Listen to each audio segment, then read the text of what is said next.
తెలంగాణ రాజకీయాల్లో ఊహించని మార్పులు చోటు చేసుకోనున్నాయి. రాజకీయాల్లో ప్రత్యర్థులను దెబ్బకొట్టేలా తనదైన శైలిలో వ్యూహాలు రచించడంలో దిట్టగా పేరున్న బీఆర్ఎస్ అధినేత కేసీఆర్ 2023లో బీఆర్ఎస్ అధికారం కోల్పోయిన తర్వాత పార్టీని ముందుకు తీసుకువెళ్లడంలో ఫెయిల్ అవుతున్నట్లు ప్రచారం జరుగుతోంది.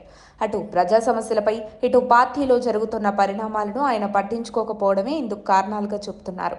ప్రతిపక్ష నేతగా ప్రజలు ఎదుర్కొంటున్న సమస్యలపైన కనీసం నోరు విప్పట్లేదనే విమర్శ మొదటి నుంచి కేసీఆర్ను వెంటాడుతున్నాయి. అసెంబ్లీకి మొక్కుబడిగా వస్తారని, వచ్చిన చర్చల్లో పాల్గొనరనే అపవాదు ఆయనపై ఉంది. సొంత పార్టీలో జరుగుతున్న పరిణామాలను సైతం ఆయన కంట్రోల్ చేయలేకపోతున్నారని, అందుకే కూతురు కవిత ధిక్కార స్వరం వినిపిస్తున్నారనే చర్చ రాజకీయ వర్గాల్లో హాట్ టాపిక్గా మారింది. పార్టీ అధ్యక్షుడిగా ఉన్న వ్యక్తి ఎవరైనా లీడర్ క్యాడర్కు నిత్యం అందుబాటులో ఉండడం సహజం. అందులో ప్రతిపక్ష నేత పదవిలో ఉంటే ఇంకా బిజీగా ఉంటారు. ప్రజా సమస్యల పరిష్కారం కోసం అనునిత్యం ఏదో ఒక ప్రోగ్రాం నిర్వహిస్తూ అధికార పార్టీని ఇరకాటంలో పెట్టేలా ఉంటారు.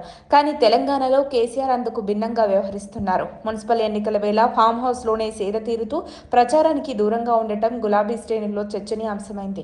అయితే బీఆర్ఎస్ వర్కింగ్ ప్రెసిడెంట్ కేటీఆర్, మాజీ మంత్రి హరీష్ రావులకు మున్సిపల్ ఎన్నికల ప్రచార బాధ్యతలు అప్పగించారు కేసీఆర్. వారు తనదైన స్టైల్లో అధికార పార్టీ తప్పులను ప్రశ్నిస్తూ ప్రచారంలో దూకుడు కొనసాగిస్తున్నారు. పంచాయతీ ఎన్నికల్లో మాదిరి మున్సిపల్ పోరులో కూడా తమదే పైచేయి అని నిరూపించుకునేలా బీఆర్ఎస్ అగ్రనేతలు కష్టపడుతున్నారు. ఈ క్రమంలోనే కేటీఆర్ వచ్చే అసెంబ్లీ ఎన్నికలపై ఫోకస్ చేస్తున్నట్లు ప్రచారం జోరందుకుంది. అభ్యర్థుల ఎంపికపై గతంలో జరిగిన తప్పులను సరిదిద్దుకునేందుకు కేటీఆర్ ప్రత్యేక ఫోకస్ పెట్టారట. అయితే గత 10 ఏళ్లుగా కేటీఆర్ అనుచరుడిగా పేరున్న బాల్కా సుమన్కు బీఆర్ఎస్ బిగ్ షాక్ ఇవ్వనున్నట్లు తాజాగా వార్తలు షికార్లు చేస్తున్నాయి. వచ్చే అసెంబ్లీ ఎన్నికల్లో చెన్నూరు నియోజకవర్గం నుండి బాల్కా సుమన్ పోటీపై బీఆర్ఎస్ అధిష్టానం విముఖత వ్యక్తం చేస్తున్నట్లు వార్తలు కోడైకొస్తున్నాయి.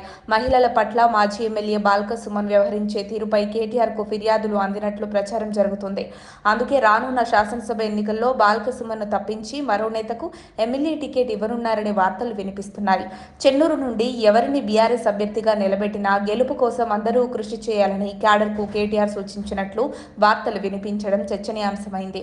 గత 10 ఏళ్లు కేసీఆర్ నమ్మిన బంటుగా బాల్క సుమన్ పేరు పొందారు. ఇప్పుడు కేటీఆర్ బాల్క సుమన్ని దూరం పెట్టడానికి బలమైన కారణం ఉందంటున్న వార్తల్లో నిజమేంతో అబద్ధమేంతో తెలియాల్సి ఉంది.